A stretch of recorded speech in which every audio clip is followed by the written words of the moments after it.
இந்த மாதிரி உடச்ச உளுந்து வந்து தோலோடு ஊற வச்சு அது கூடால நம்ம எப்போவும் அரைக்கிற மாதிரி அரிசியும் ஊற வச்சு தனித்தனியாக கிரைண்டரில் அரைச்சி ஒன்றா மிக்ஸ் பண்ணி எடுத்து வச்சிடலாம். இந்த தோசை வெள்ளையாக இல்லாமல் கொஞ்சம் அழுக்கு கலரில் தான் இருக்கும்.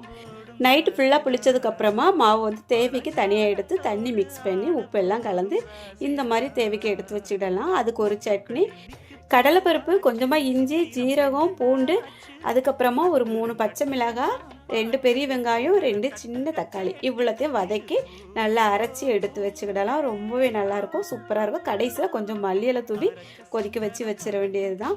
இப்போ நம்ம வந்து எப்போவும் தோசை ஊற்றுற மாதிரியே ஊற்றி விட வேண்டியது தான். இதில் வந்து கருப்பு உளுந்து அப்படியே நம்ம வந்து தோல் எடுக்காமல் சேர்த்துருக்கிறதுனால ரொம்பவே சத்து. சொல்ல மறந்துட்டேன், அது கூடால கொஞ்சம் வெந்தயமும் சேர்த்துருந்தேன்.